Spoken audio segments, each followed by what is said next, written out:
This is a way of getting going. Just some background about SECT, the seminar that we've run. We're now, as the title of this year suggests, in our 7th year. Seems quite amazing. The first 5 years, some of you are familiar, having participated in previous summer seminars, and there are a couple of familiar faces. We ran the first 5 at the Institute in Irvine, and about 3 years ago decided that it was too easy to run another one there, so we decided to make our lives more miserable. And each year is on a different theme, with a different principal co-convener that we select, largely from the University of California faculty. So 2 years ago, we decided to take the show on the road, and we went to Shanghai, where we hosted a pretty intensive 2-week seminar on China, on the question of China, well, the question of design, using China to think about issues of design. That so exhausted us, we took a year off and decided to exhaust ourselves again. And so in conversation with Kavita, we thought, if we were going to do something on roughly the Pacific Rim and the impact of digital technology on knowledge formations, better to do it, at the center of the Pacific Rim than sort of at one of its borderlands, right? So we started examining the possibility of coming to Hawaii. And it turned out, as I mentioned, with Fred's help and the accommodations at the East-West Center, that we managed to bring ourselves here and think that this is a productive site to be able to think about these questions as they circulate, and as the theme of today will largely be about networks, sort of as they network. Just looking forward, as we think about future SECTs, just to put this on the table right up front, it will not be in Hawaii every year, much as I'd like to be here. But we have a set of equally compelling sites that we're engaged in thinking about for the next 2 years. So next year in Beirut, where the principal co-convener will be Sari Makdisi from UCLA, and will be on questions of transformation and the Middle East, in using Beirut as a site from which to think about that, and engaging, obviously, folks from the region. We did a workshop there earlier this year as a sort of stepping stone, and it was quite dramatic and amazing. So we're looking next year to go to Beirut, and looking a bit further out, we're in conversation with folks in Cape Town to do something around work formations and the transformation of issues of work in the context of Southern Africa in particular, and maybe Africa more generally, in a couple of years. So stay tuned for all of that, just as a way of presaging what we're thinking about and where we're going. So just a general word about SECT before I say a few opening remarks about this year. We intend this, it's 10 days, it's fairly intensive, sort of morning till evening. It's designed to be a set of engagements with each other, not just talking heads talking at you all, but a way of getting everybody involved in the sort of intimacy of the intellectual exchange. So we welcome interventions and engagements with each other, in breakout sessions, in engagements, sort of in the breaks and so on, over dinner, over lunch, over et cetera, while you're partying at night, and so on and so forth, right? The intellectual engagement should not let you go. I mean, that's the point of it, and it's sort of packing in a whole lot into a rather limited period of time. And our experience has been that the intensity has given to transforming collectively and maybe individually how we think about a particular area. So that's the point of doing this in this intensive way. We are also, of course, open to suggestions as we proceed. If there are things you think would be particularly productive, ways of engaging with each other, turning things upside down, we're open to that too. We take experimental in this rather seriously. And experimental means, if something's not working or if you think something might be better as a way of engaging, then we should know about it. Many of the speakers will be here throughout, so we're looking for that kind of continuity, intellectual continuity, and hope that you will be able to engage them sort of along the way as well. So let me just say a few words by way of what we're thinking about in terms of ReWired, and then Kavita will say something more substantive. When I think about the sort of question of where we stand today, and in particular of the way in which this question of Asia in the broad, right, which of course is incredibly differentiated within its broad reach. I think of the questions of geographies, both imaginary in the Sayedian sense, right, and material, right, and the way those geographies interact with each other, both in their material formations and exchanges and circulations and networks on the one hand, and in their contesting imaginations, sort of on the other. And the imaginations are very different, if not unrelated, in terms of the way they imagine the site of Asia, or the site of Asias, to be more pressing about it, the way they think about their own location within that set of imaginaries and imagined locatedness, and how they circulate and exchange with each other. And so all those questions are on the table, and how they become manifest in their circulations and their networking through contemporary technological formations, right, is particularly the pressing point. I mean, the imaginaries get exacerbated, right, precisely within these technologized circulations.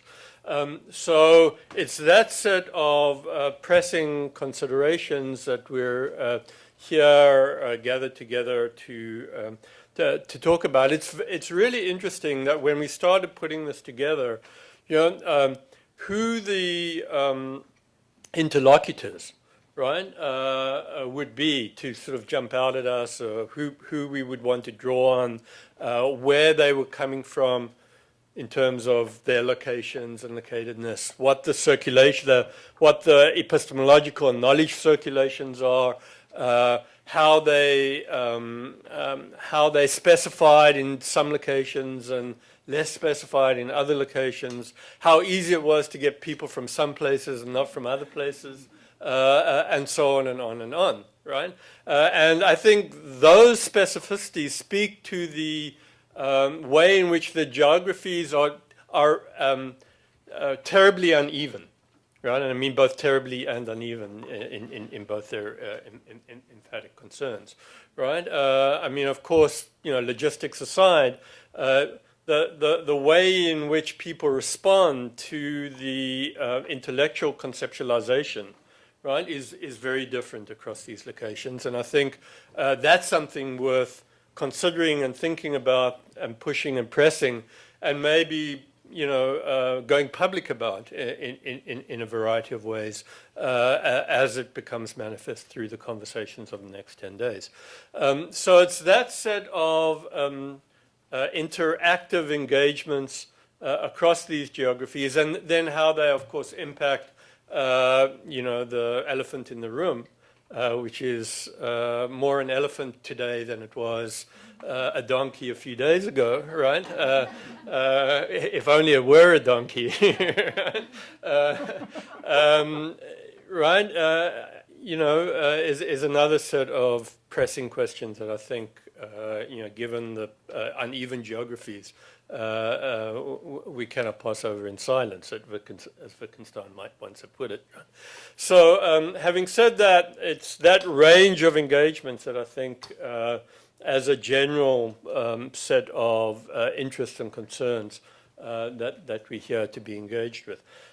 So I'm not going to say much more at this point. I'm going to turn it over to Kavita, who will have more to say about the relation of science and technology studies and the way that it interacts with our common. But welcome to you all, and I look forward to having more extended conversations with each of you over the next 10 days. Thanks.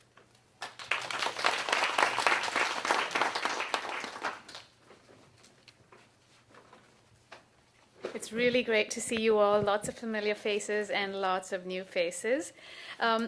So I want to take seriously the last thing that David said about budgets and the state of the world. And it really, we come to this space and we're all sort of trying to put our heads in a conference room, but I'd urge you not to too quickly put your head in the kind of standard way we think of a conference room, and a spaceless, nameless place where we come abstractly to some, random consensus. We want to really keep our heads and our bodies in the worlds that we came here from. And, even in the 10 minutes that I talked to people this morning, it's clear that we all came from very different places, whether you came from as close by as the west coast of North America, whether California or Canada, or many, many parts of Asia, which many of you have flown here from today, and of course South America. We're actually traversing both familiar and new networks, old global south, global north, periphery center connections, but also rapidly changing transitional kinds of networks in which power, budgets, economies, and cultural connections are rapidly shifting. And you're all actually actively part of many of those things. So I want you to keep those places and those practices that you have just been immersed in, rather than shed them for the neutral space of the conference. We really want to take seriously, as David said, the experimental nature of where you're coming from. And that's sort of connected to the very radically different disciplinary backgrounds that we're all coming from. We're not really the usual suspects, and we deliberately haven't used disciplinary terms other than if you could call critical theory the closest to a disciplinary term, but it really isn't a discipline in any sense. We're not using the term STS, although clearly we're influenced by it, just as we're influenced by critical theory. We're influenced by history, anthropology, sociology, media studies, all of the disciplines you come from. But we're very much not coming to this space to hash out some kind of new paradigm of any of these fields. We're here to talk about the real questions of practice and theory that we're all engaged in on an everyday basis. And so your flight patterns and your jet lag are very relevant to what we're going to talk about today. So bring those experiences in. But even the way that we're sitting here, the fact that Fred Lau and David and Jennifer were able to bring us here, it testifies to some incredible labor. For instance, the UCHRI has been the one bright spot in the dismal budget story of the UC system. And it's really largely due to David's labor and the labor of the staff at UCHRI, like Jennifer and many, many other people whom you haven't met, but who also labor behind the scenes, doing your budgets right now, for instance, that have kept humanities thinking afloat, and not just afloat, but vibrant and critical, and actually experimental and innovative at this time of deep gloom on the West Coast and within the education systems, I think, all over North America. Many of us are coming from systems right now, not in North America, and we're experiencing not really gloom, but a lot of excitement, often without that kind of same history of funding from which, say, the East-West Center comes, right? A whole different history of funding and area studies, which we also want to bring into the picture. We very much want to talk about that earlier moment in the funding of Asian studies and science studies that, in fact, brought older institutions into being, like the one that we're standing in now, and the ways in which those two are radically shifting. So just as we're listening to budget talks right now, those budget talks encompass not only the UC system, but the fate of, say, older institutions like the East-West Center that have come up again and again in Washington, D.C. For justification. How do new world orders look like or not look like those old world orders that many of us got our education as a result of, often critically, over and against the kind of traditions that they brought, but nevertheless, we are ensconced in those networks.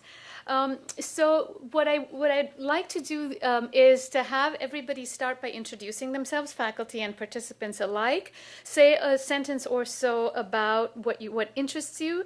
And I want to again emphasize here, when we were working on organizing, a lot of people could sense that this wasn't exactly a standard conference, but it was very confusing to people. I mean, we're here for 10 days, and the questions were, so you want to fly me to Hawaii and you want me to do what? You know, what am I supposed to do? Give me instructions. And you probably noticed that the instructions were formal, but not content specific. We don't actually tell you what to talk about because we want you not to be constrained in how you massage or shape the stuff that you're doing. We want you to bring that as raw as possible, not to say untheorized, right? But bring to us your practice and theory in the ways that you conceive it. Don't try to pre-frame it, as we often do for conferences, right? What's the topic of this conference and how can I frame it in such a way that you can digest it, right? And we've deliberately not done that. Now, having said that, then the work is up to us sitting here as we engage with each other to first, offer it to us in as engaging, as challenging, as provocative a way as you can, but also to be open to challenges from other people who say, I don't understand that part of what you're saying, could you explain that? And when necessary, to revert to the pedagogical mode, even if it's for half a second, but to be very aware that sometimes when we talk from our own interdisciplinary spaces, we are not always completely legible in the ways that we understand ourselves. So we want to really combine the most provocative ways in which you're thinking, very much pushing whatever disciplinary boundaries you were educated in or you inhabit right now in your disciplinary spaces.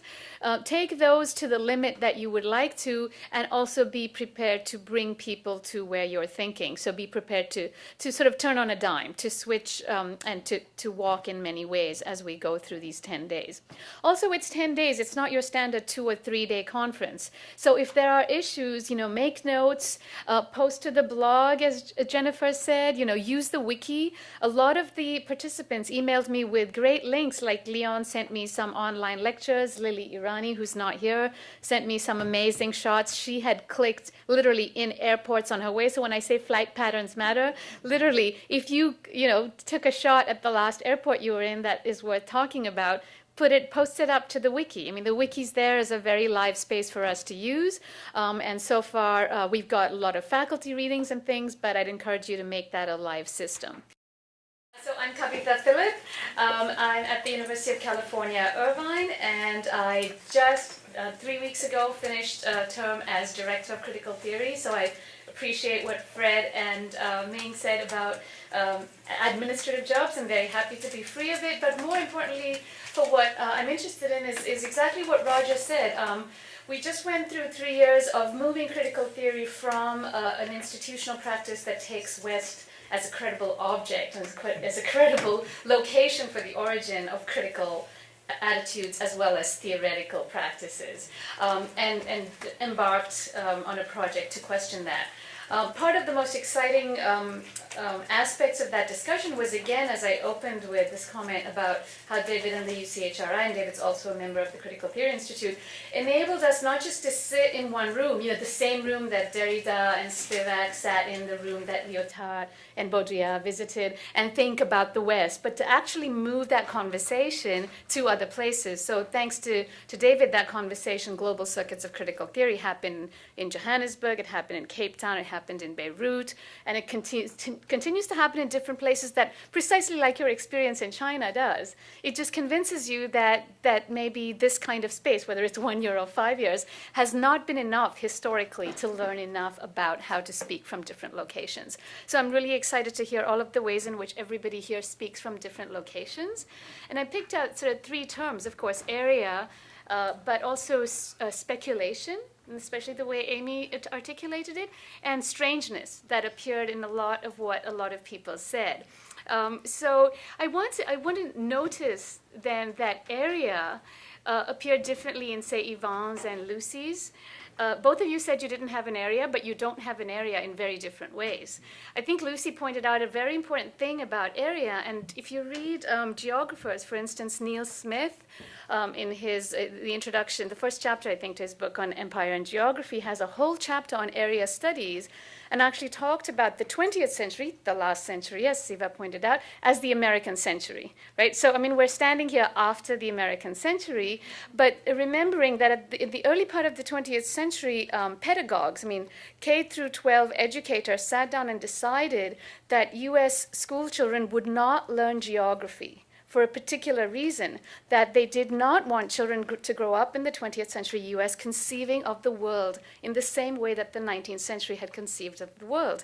The term area studies and the whole pedagogy of thinking of the world as areas emerged because areas were of strategic interest to US foreign policy. And so area studies substitutes for geography in US classrooms in the 20th century, so that the way that you emerge as not having area, I know you're located in Canada and Lancaster, so not the US, but the way that particular forms of pedagogical subjectivity emerge in the 20th century is not having area when you're located mostly in the US, but North America more generally, is very different from the way in which people who are educated in the global South, as many people in this room are, grow up as conceiving of area, either as the object of a strategic interest of the US or as an area that has a regional and historical focus in many, many different ways that I'm sure we'll explain. So we all come to area in different ways, and it isn't an accident that many of you come here having different levels of comfort with these 3 terms, area, technoscience, and Asia.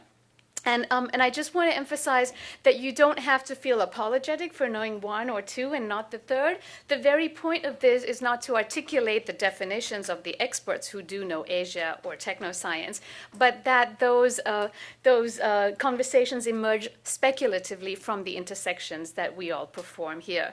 And so in speculation, I really like the way that Amy articulated speculation as possibly predatory. And I want to invite here speculation both in the fictive sense and in the theoretical sense, but collaborative perhaps as opposed to predatory, but also to be aware of the slippage between those 2 terms that come to us as oppositions.